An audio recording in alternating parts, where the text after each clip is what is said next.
अस्सलाम वालेकुम। कैसे हैं मेरे प्यारे रीडर्स? उम्मीद करती हूँ आप बिल्कुल खैरियत के साथ होंगे। तो जी, सबसे पहले तो बहुत बहुत बहुत ज़्यादा शुक्रिया आप सबका जो चैनल सब्सक्राइब कर चुके हैं, वीडियो को लाइक कर रहे हैं और कमेंट भी करते हैं।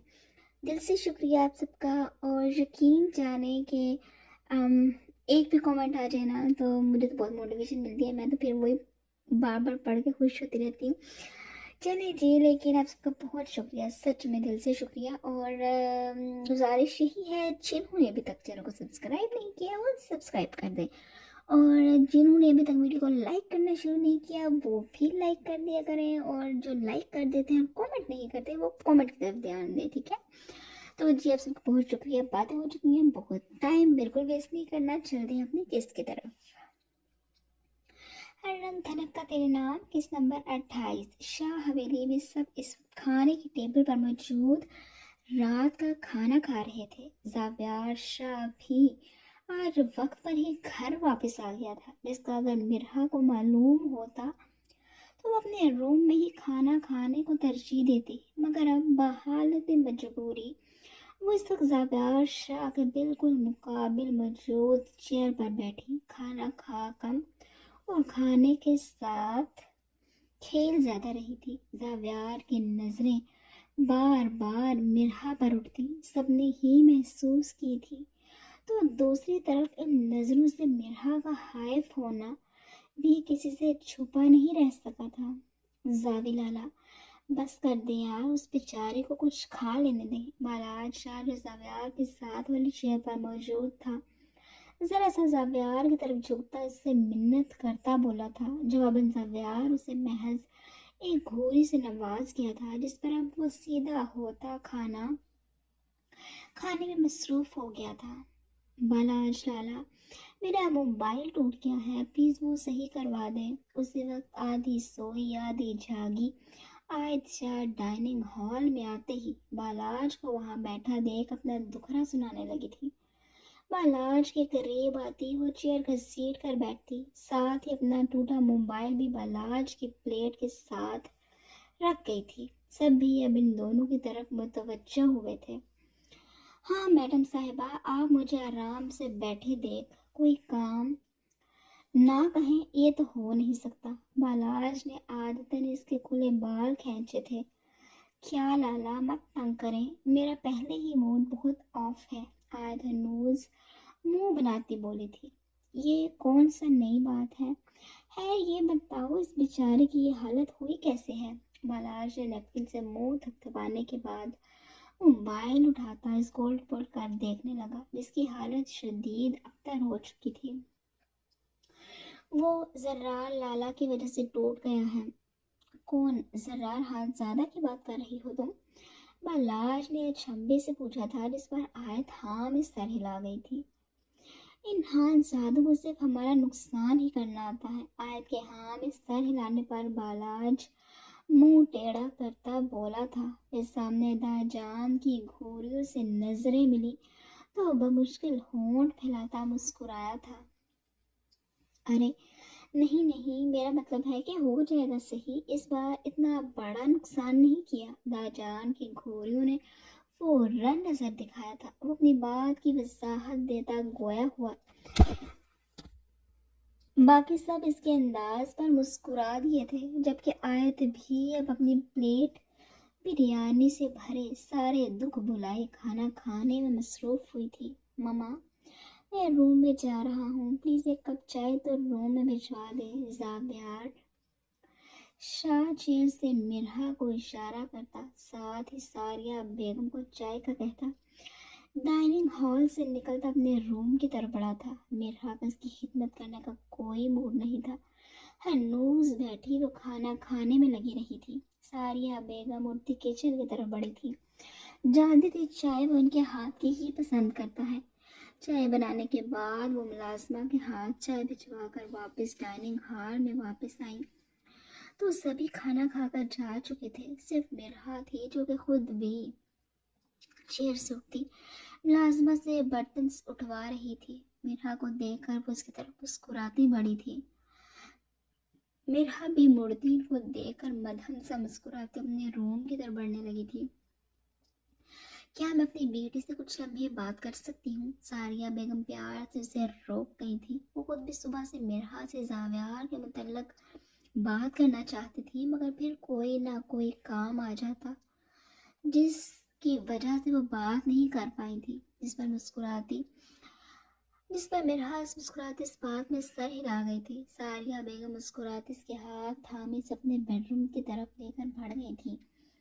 रूम में जाने के बाद उसे बेड पर बिठाती खुद रूम में मौजूद लॉकर की तरफ बढ़ी थी, जबकि मिरहा हैरत से इनकी कार्रवाई मुलाहिजा कर रही थी। कुछ वक्त बाद वो वापस आई तो उनके हाथ में ज्वेलरी बॉक्स था।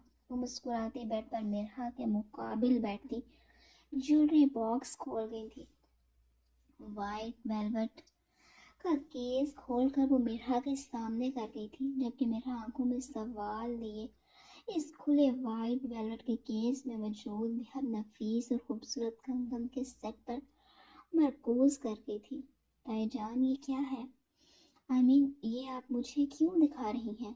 अपनी हैरत से सवाल करने पर वो सारिया बेगम को मुस्कुराने पर मजबूर कर गई थी। उन्हें इस नाजुक से रिश्तों को जोड़ कर रखने वाली लड़की पर बेहद प्यार आने लगा था। वो मुस्कुराती हुई केस में से कंगन निकालती मिरहा के हाथ थाम गई थी। मैं ये नहीं पहन सकती ताईजान। सारिया बेगम के कंगन पहनाने पर वो अपने हाथ छुड़ाते बोली थी, जिस पर सारिया बेगम उसे प्यार से घूर कर रह गई थी तो उसने भी मुज़ाहमत छोड़ दी थी। ये तुम नहीं पहनोगी तो और कौन पहनेगा भाई? मेरे जावियार की दुल्हन के लिए बनवाए थे मैंने।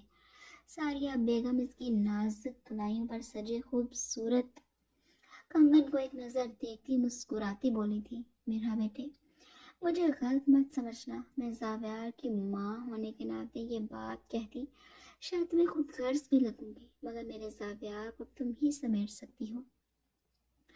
मैं नहीं जानती निकाह से पहले वाली रात तुम और जावियार में से कौन सच्चा और कौन झूठा है, मगर मैं इतना ज़रूर जानती हूँ कि मेरी बेटी अपने हलाक से किसी को भी अपना गर्वेदा कर सकती है, और फिर जहाँ घर बसाने हों वहाँ बहुत सी बातों को दरगुजर करने से ही गुजारे होते हैं।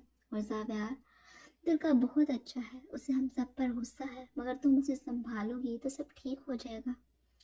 मैं उम्मीद करती हूँ मेरी समझदार बेटी मेरी बात समझ गई होगी। सारिया बेगम उसके झुके चेहरे को प्यार से ऊपर करती मुस्कुराती खोया हुई थी, जिस पर मिरहा महज हाँ में सर हिला गई थी।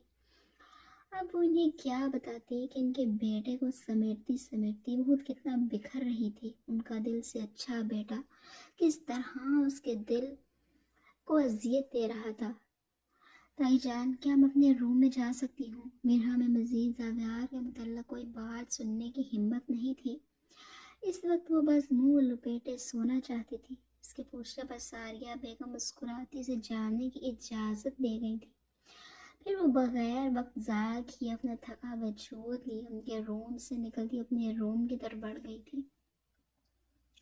अपने ध्यान में चलती मिरहा के वजूद को बस एक झटका लगा था, और एक ही जस्त में वो इस वक्त जावियार शाह के रूम में बंद दरवाजे के साथ लगी खड़ी थी। अपने बेहद करीब खड़े जावियार शाह की सुर्ख नजरें और सुलगती सांसें इस वक्त मिरहा अपने चेहरे पर महसूस करती साकत हुई थी। जावियार शाह अपने रूम में बेड पर औंधा आड़ा तिरछा लेटा मोबाइल फोन इस्तेमाल कर रहा था। दफतन रूम का डोर नॉक हुआ तो वो सीधा होता अंदर आने की इजाज़त दे गया था, मगर अंदर मिरहा की जगह मुलाजमा को दाखिल होता देख उसका गुस्सा सवा नेज़े पर पहुंचा था। मुलाजमा तो खामोशी से चाय का कप टेबल पर रखती चली गई थी, मगर जावियार शाह के अंदर आग के भांपड़ जलने लगे थे। वो बेड से उठता, मोबाइल बेड पर फेंकता, साइड टेबल पर पड़े पानी के जग में से पानी ग्लास में डालता। पानी का ग्लास मुंह के साथ लगा गया था। फिर लगातार रूम में चक्कर लगाता वो अपना गुस्सा कम करने की कोशिश में लगा रहा। एक बात तो तय थी, अगर मिरहा इसके हाथ लग जाती तो वो इसे अच्छे से सबक सिखाने का इरादा कर चुका था। लगातार रूम में चक्कर लगाता वो उसको कंट्रोल करने में बुरी तरह नाकाम हो रहा था। मिरहा शाह कब और कैसे इसकी ज़रूरत बन गई वो नहीं जानता था। मोहब्बत तो इसे कभी कर नहीं सकता था, मगर मिरहा शाह जाव्यार शाह को अपना आदी बनाने में कामयाब हो गई थी। वो सख्त झंझलाहट का शिकार रूम का दरवाज़ा खोलकर जैसे ही कॉरिडोर से गुजरने लगा तो सारिया बेगम के रूम से आती आवाज़ों पर उसके कदम थमे थे। सारिया बेगम और मिरहा के बीच होती वो तमाम गुफ्तगू सुन चुका था। अब वो कॉरिडोर में ही एक तरफ खड़ा मिरहा के रूम से निकलने का इंतज़ार करने लगा था। ये इंतज़ार कुछ ज़्यादा लंबा भी नहीं था। थोड़ी देर के बाद ही मिरहा दरवाजे से निकलती नजर आई तो जावियार एक ही जिसमें उस तक पहुंचता उसे कलाई से सख्ती से जकड़े अपने रूम में लाता, दरवाज़ा ज़ोर से बंद करता, उसे दरवाजे के साथ लगाए उस पर साया फगन हुआ था। दरवाजे के साथ जोर से लगने पर मिरहा को अपनी कमर से दर्द की ठीसें उठती महसूस हुई थी, जबकि जावियार की सुर्ख नजरें और सुलगती सांसें उसका चेहरा जला रही थी। वो लगातार अपनी दोनों कलाइयाँ जावियार से छुड़वाने की तगो दो कर रही थी, जो कि बगैर कोई दूसरा तासुर दिए इसे सिर्फ घूरी जा रहा था। जावियार प्लीज छोड़े मेरा हाथ, आपका दिमाग खराब हो गया है क्या? बिल्लाहिर मेरा बार हाथ छुड़ाने में नाकाम होती चीखी थी। हाँ, दिमाग खराब हो चुका है मेरा, और मेरा दिमाग तुम खराब कर रही हो। जावियार भी जवाबन चीखा था। तुम्हें क्या लगता है मेरे लिए तुम तक पहुंचना बहुत मुश्किल है क्या, जो तुम्हारे हर बार के नखरे ही खत्म नहीं होते? जावियार शाह मिरहा का इसके कहने के बावजूद रूम में ना आने का हवाला देता इस्तफसार करने लगा था। दूसरी तरफ एक तो मिरहा अब थक चुकी थी जावियार की बेजा फरमाइशों से, और दूसरा इसकी अपनी तबीयत भी ठीक नहीं थी। जावियार प्लीज़ आज नहीं, मैं आराम करना चाहती हूँ, वैसे भी मेरी तबीयत ठीक नहीं है। मिरहा ने ढके छुपे अंदाज में अपनी तबीयत खराबी का बताया, मगर जावियार तो जैसे कुछ सोच समझने सुनने को तैयार ही नहीं था।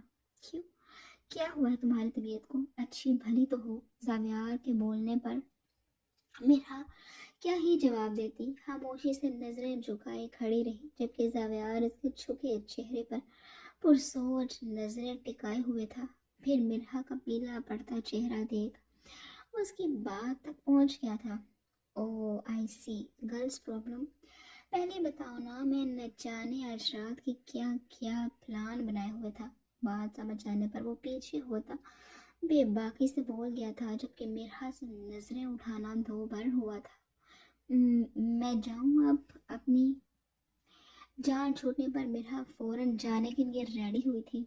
जाहिर है अब तुम्हारा यहाँ क्या काम? सिगरेट सुलगाता उसके गहरे कश लेता वो ये चंद अल्फाज बोलता मिरहा को शदीद अजियत से दो चार कर गया था। मुफाद परस्त और मतलब परस्त, यही दो लफ्ज इस वक्त मिरहा के जहन में जावियार शाह की तारीफ में नमूदार हुए थे। वो रुख मोड़ कर रूम से जाने के लिए आगे बढ़ी तो जावियार की आवाज ने एक बार फिर उसके कदम जकड़ लिए थे। कुदरत ने तुम्हें यह टाइम पीरियड देकर कुछ मोहलत तो दे दी है, मगर ये वक्त गुजरने के बाद तुम हर हाल में मुझे इस रूम में चाहिए हो। ताजान से मैं डेट्स फाइनल करने की बात करता हूँ, और इस बार मुझे किसी तरह का कोई तमाशा नहीं चाहिए। जावियार की बात सुनती मिरहा खामोशी से रूम का दरवाज़ा खोलते निकल गई थी, जबकि जावियार शाह भी आगे बढ़ता रूम की खिड़की खोले वहीं खड़ा गहरी सोच में गुम अपना शौक पूरा करने में लग गया था। फारिस अपनी तमाम सोचें झटकता फौजिया बेगम के रूम की तरफ बढ़ा था। जानता था वो किचन से फ्री होकर इस वक्त अपने रूम में ही मिलेंगी। रूम के डोर पर नॉक करने के बाद वो दरवाजे पर खड़ा था। साजिद खानज़ादा कुछ वक्त पहले ही किसी काम से अपने दोस्त की तरफ निकले हुए थे। यह वक्त बहुत मुनासिब था फौजिया बेगम से बात करने के लिए। इजाज़त मिलने पर वह रूम में एंटर हुआ तो फौजिया बेगम फारिस को अंदर आता देख अपना मोबाइल फ़ोन रखती मुस्कुराती फारिस की तरफ बढ़ी थी। आओ बेटी अंदर आओ, تمہیں بھلا نوک کرنے کی کیا ضرورت تھی؟ فارس ان کے روم میں بہت کم آتا تھا، اس لیے یہاں اس کی آج موجودگی انہیں حیرت کے ساتھ ساتھ فکر میں بھی مبتلا کر گئی تھی۔ فارس مسکراتا فوزیہ بیگم کو اپنی مضبوط بازو کے حصار میں لیے بیڈ کی طرف بڑھا تھا۔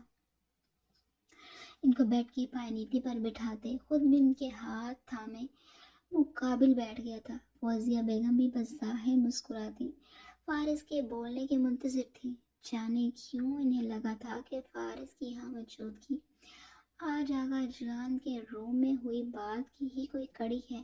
مورے، مجھے آپ سے ایک ضروری بات کرنی ہے، فارس نے تمہید باندھتے بات کا آغاز کیا تھا۔ ہاں بیٹے بولو، ایسی کیا بات ہے جو میرا بیٹا آفس سے سیدھا آرام کیے بغیر اپنے مورے کے کمرے میں چلایا ہے؟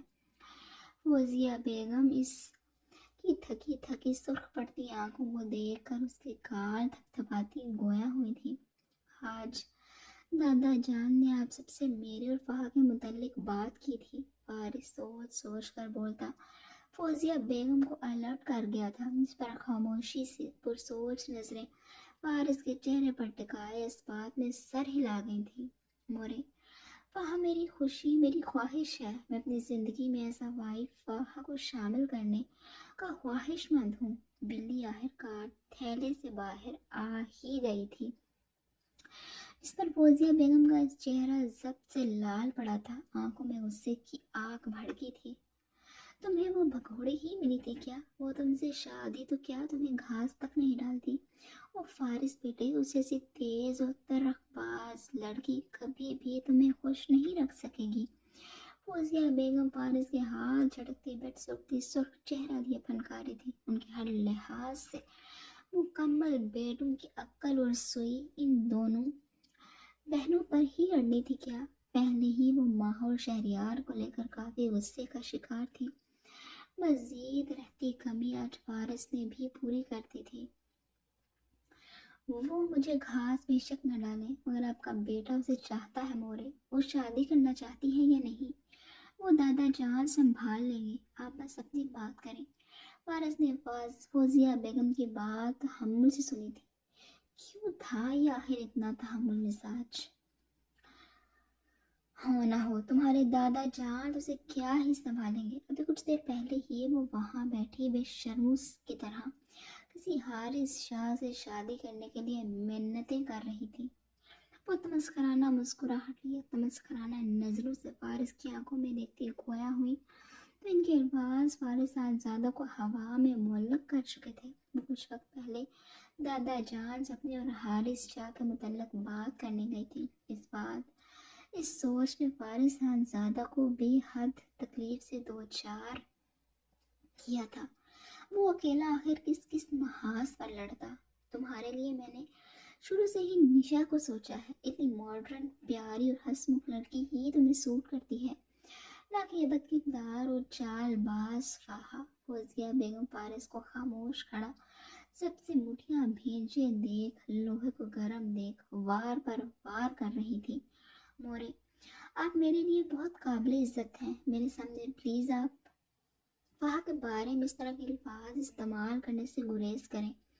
اور جہاں تک بات ہے نشا سے شادی کی، تو میری اور نشا کی سوچ کبھی نہیں مل سکتی، اسے مجھ سے بھی کئی گنا بہتر شخص مل جائے گا۔ اس بار فہا کے کردار پر بات فارس برداشت نہیں کر سکا تھا، پھر نشا سے شادی سے انکار کرتا وہ ضبط سے سرخ چہرہ لیے فوزیہ بیگم کو تنبیہ کر گیا تھا، جس پر فوزیہ بیگم منہ بنا کر رہ گئی تھی۔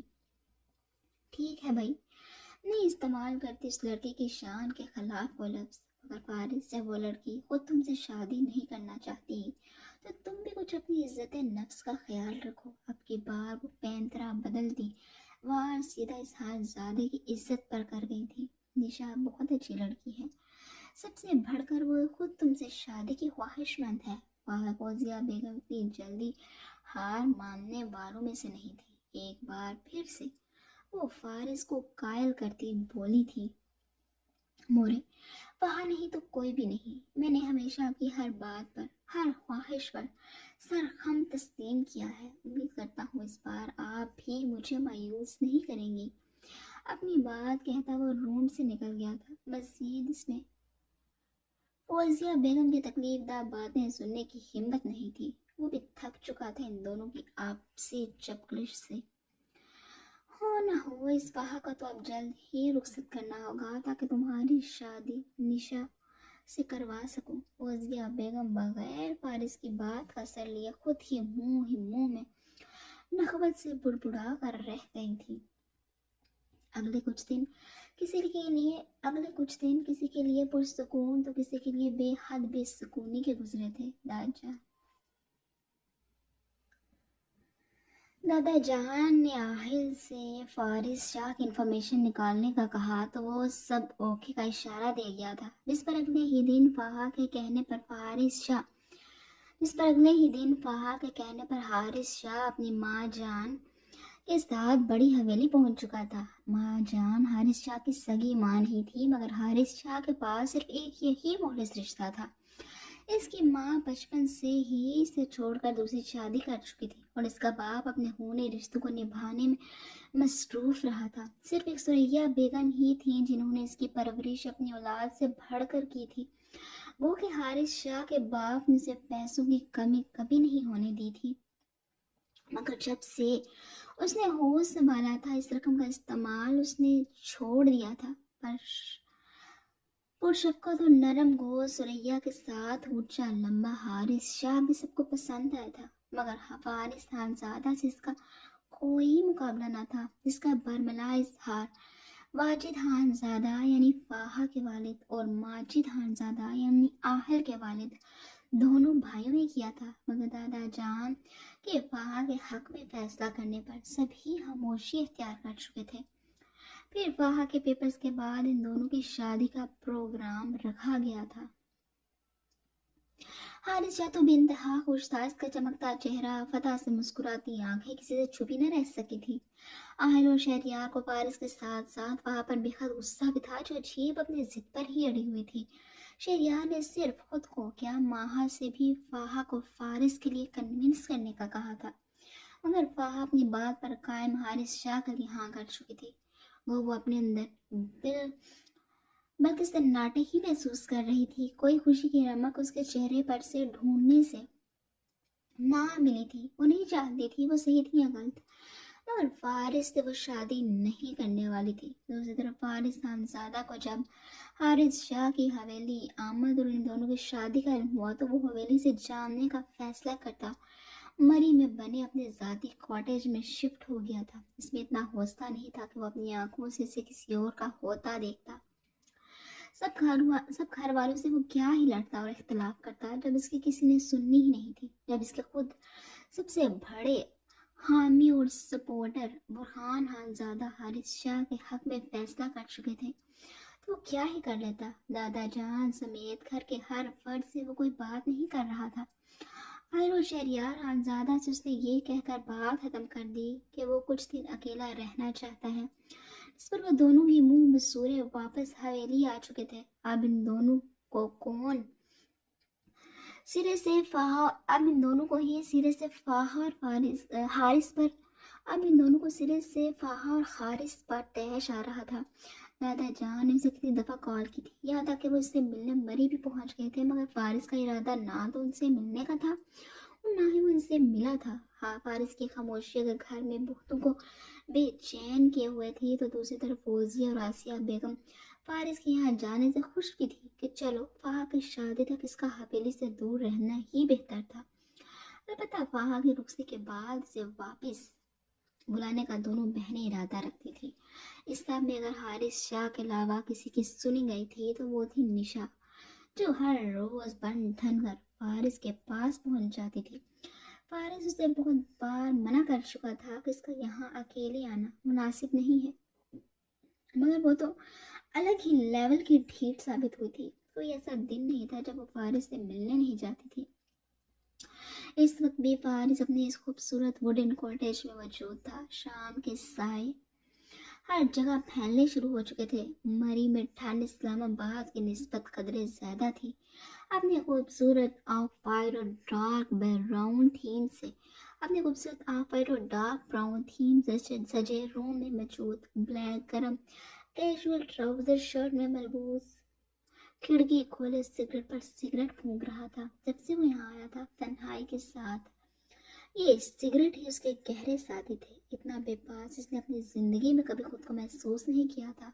ये बेबसी अब उसे शदीद झुंझलाहट और गुस्से से दो चार कर रही थी।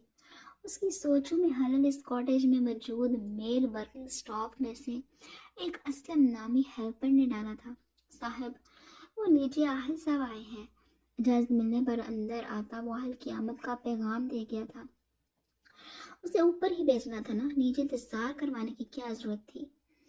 उसे खिड़की से हटता वो रूम में मौजूद क्रिस्टल टेबल पर पड़ी ऐश ट्रे में सिगरेट को मसलता, हेल्पर को घूरता स्पॉट अंदाज में बोला था, जिस पर वो सर्द सांस भरता अपने खुश मिजाज मालिक को देख कर रह गया था, जो जब से इस दफ़ा यहाँ आया था सिर्फ गुस्से और झुंझलाहट में मुब्तला सबकी बिला वजह की शामत ला चुका था। कुछ वक्त तक आखिर ज़्यादा रूम में नॉक करता एंटर हुआ तो तब तक फारिस एयर फ्रेशनर ऑन करता सिगरेट की स्मेल काफ़ी हद तक रूम से गायब कर चुका था। अस्सलाम वालेकुम देवदास साहब, सुनाइए कैसी गुजर रही है। फारिस का थका थका उदास चेहरा देखने के बावजूद भी वो तंज से बाज नहीं आया था।